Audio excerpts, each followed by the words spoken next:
किसी ने क्या कमाल की बात कही है, स्पष्टीकरण देने में अपना समय बेकार मत कीजिए। लोग केवल वही सुनते हैं जिसे आप सुनाना चाहते हैं। नमस्कार दोस्तों, मैं रोहित बघेल। एक छोटी सी कहानी है, किसान की घड़ी। एक दिन की बात है, एक किसान अपने खेत के पास स्थित अनाज की कोठी में काम कर रहा था। काम के दौरान उसकी घड़ी कहीं खो गई। वह घड़ी उसके पिता द्वारा उसे उपहार में दी गई थी। इस कारण उससे उसका भावनात्मक लगाव था। उसने वह घड़ी ढूंढने की बहुत कोशिश की, कोठी का हर कोना छान मारा, लेकिन घड़ी कहीं नहीं मिली। हताश होकर वह कोठी के बाहर आ गया।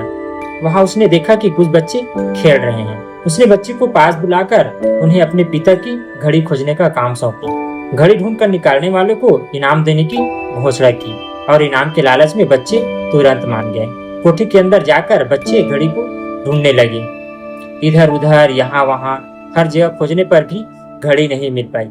बच्चे थक गए और उन्होंने हार मान ली। किसान ने जब घड़ी मिलने की आस खो दी, बच्चे के जाने के बाद वह कोठी में उदास बैठ गया था। तभी एक बच्चा वापस आया और किसान से बोला कि वह एक बार फिर से ढूंढने की कोशिश करना चाहता है। किसान ने हामी भर दी। बच्चा कोठी के भीतर गया और कुछ ही देर बाद बाहर आ गया। उसके हाथ में किसान की घड़ी थी। जब किसान ने वह घड़ी देखी तो बहुत खुश हुआ। उसे आश्चर्य हुआ कि जिस घड़ी को ढूंढने में सब नाकामयाब रहे, उसे उस बच्चे ने कैसे ढूंढ लिया। पूछने पर बच्चे ने बताया कि कोठी के भीतर जाकर वह चुपचाप एक जगह खड़ा हो गया और सुनने लगा।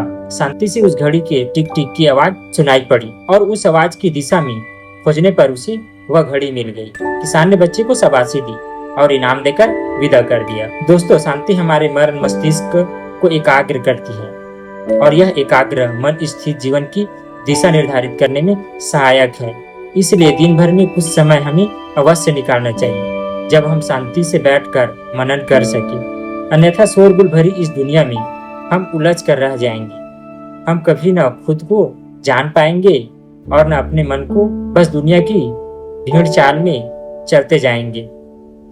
जब आंख खुलेगी तब बस पछतावा होगा कि जीवन की ये दिशा हमने कैसे निर्धारित कर ली। हम चाहते तो कुछ और थे, जबकि वास्तव में हमने तो वही किया जो दुनिया ने कहा। अपने मन की बात सुनने का तो हमने समय ही नहीं निकाला। दोस्तों, वीडियोस कैसी लगी हमें कमेंट सेक्शन में बताइए और वीडियोस को लाइक करके चैनल को सब्सक्राइब कर लीजिए।